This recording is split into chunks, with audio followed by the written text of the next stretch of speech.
Hello and welcome back. This is the LA Lucarios, and I'd be doing my Pokemon Generation League draft, week 1 battle recap.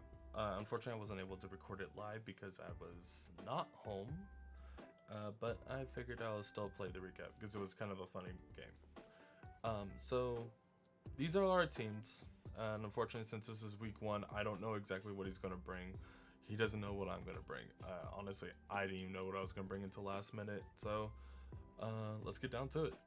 Alright, so this is my Pokemon team that I brought. I ended up bringing Kyurem, Choice Spec Kyurem, Moltres. Moltres is most likely going to come like almost every week, unless I don't need a flying type for some other reason. Lantern with the Water Absorb, Crocodile with the weird set AV, Metagross with Air Balloon, which was a last minute decision, and I'm not very too happy with it. I should not have. And Choice Scarf Terrakion. Crocodiles was meant to kinda like live a Zapdos, Hurricane, and Blacephalon, and hopefully not die to Draining Kiss Hatterene. But we'll see. Metagross, I wasn't really too scared of him bringing Salazzle. I honestly thought it was gonna come. And the rest of his team, like I figured if I brought Air Balloon, Diggersby wouldn't, I could come in on an Earthquake and not worry too much about it. Yeah. So yeah, let's get down to the battle. It's relatively pretty good. All right. So I lead off with Kyurem here because I figured him not having a water type was probably the most annoying thing in all honesty, because I'm like, I can't freeze dry like right away, but Choice Spec Kyurem is gonna do some work. I did not expect the Pangoro to come, but it was a good play on his half. So yeah, me switching over to Moltres and hoping for the Flame Body burns is going to be the #1 play there. Now, I live with max defense, a Rock Slide. A Stone Edge I will not live, but like a Rock Slide, yeah. And running Mystical Fire, knowing that he has a Blacephalon and a Zapdos and a Hatterene, just dropping that special the special attack is so nice. Granted, it does not work on Hatterene because of Magic Belts, so did think that one completely through. But going into here, because again I'm playing on my phone on this battle, so I didn't actually think about this too well. If anything, I should have went into Lantern because of Salazzle's corrosion. I thought I totally forgot about corrosion and thought Metagross would be the best way to take a Toxic. But in this way, I can't be burned. So I guess like that's not too bad of a play. I was kind of hoping that the knockoff here would do a lot more to Hatterene, but unfortunately no. I don't know exactly what happened here. I'm guessing that he predicts a switch. But I'm not 100% sure what I would switch into here, other than trying my best to kill it. So yeah, he ends up draining Kissing, and since I have so much in health and special defense and running AV, like it's not going to do too much to me other than heal itself back up. It's not too bad. Now this was a great play, but man, I wish it did a little bit more. Unfortunately, I checked the specs on this OHKOs no matter what without it being intimidated.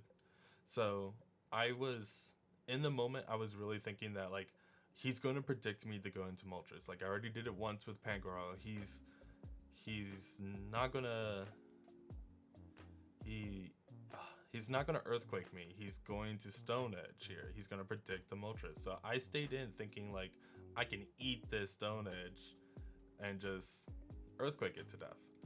Well, the U-turn ends up doing, I think it was 64 to 83 or something like that. Not 83. I think it was 76 minimum. And now the Chople Berry eating up the close combat on Terrakion.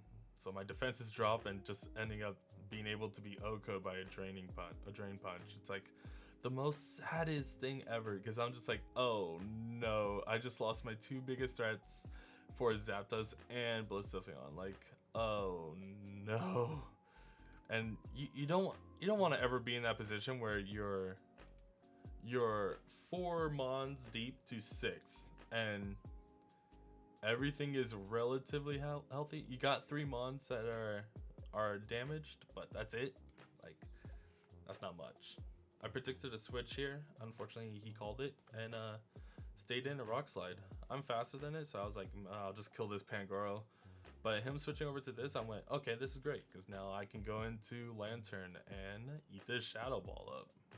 I was kind of hoping that he would think that I would go into Metagross or something, but I realized later in the day, I was like, why would I go into Metagross? Blacephalon kills it no matter what. So that was just bad on my part. Bad thinking. Unfortunately, I looked into this. That was another like extremely low roll. I should have been able to kill. And because of that, I lose Lantern. The speed, the drop goes, and I'm like, I believe I'm faster. But he ends up switching, which Choice Spect Ice Beam Kyurem is just like, that's just gonna hurt. Like, it's almost 400 attack. Then you add the 1.5 to it, dude. Like, that, it's beefy.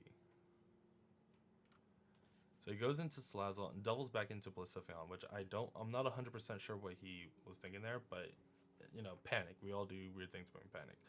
So he's naturally faster than me. So he's, I believe, like full speed investment. Maybe I could double check that actually, but yeah, he ends up naturally outspeeding me and then toxicing me, putting me on a timer, and I started to panic a little bit, and I'm like, oh my. He sent me his set afterwards, which was relatively weird because that Salazzle had no attacks on it, and I went, wait, why? I'm like, even if look, here we go.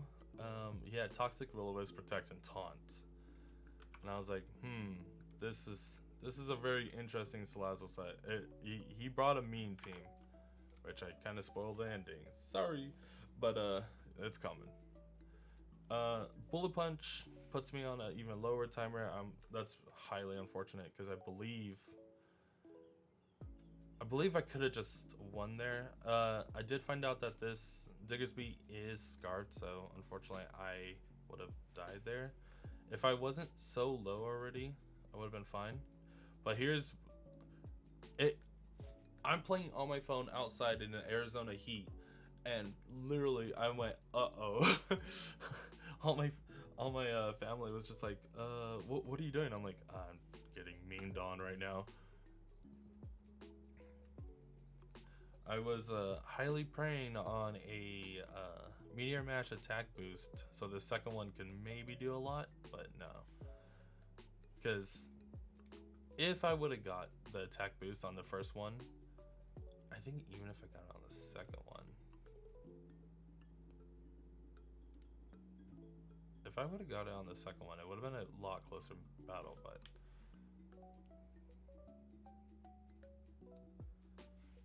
yeah.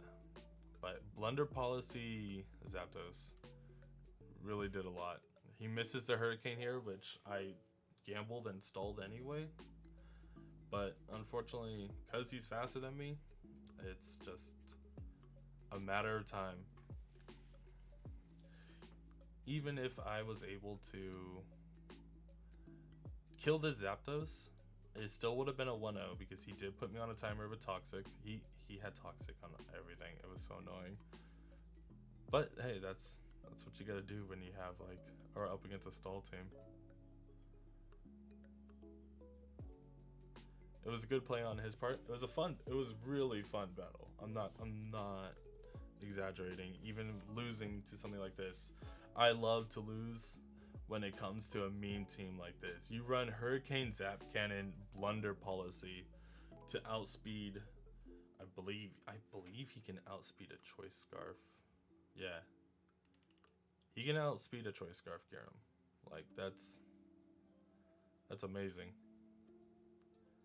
But he did end up having Stone Edge on Diggersby too. So honestly, there wasn't much that I could have done at the end there. Unless the Stone Edge missed and Mystical Fire. Or no, I would have Scorching Sands. If the Scorching Sands would have OHKO'd, then yeah, I would have won. But I'm okay with losing like this. It's perfectly fine. Karam got 4 kills. I got memed on. That was great. My next battle is going to be against an Aegislash, Landers, and Rotom Wash. This fight seems to be pretty fun. It's gonna rely a lot on gambling. But see you next week. Also, if you could leave a like, comment, and subscribe, that'd be great. I'm thinking about doing a recap or a showing of all the other matches in this thing, but I'm gonna talk to the owner first. So leave a comment if you guys would like to see that. Bye.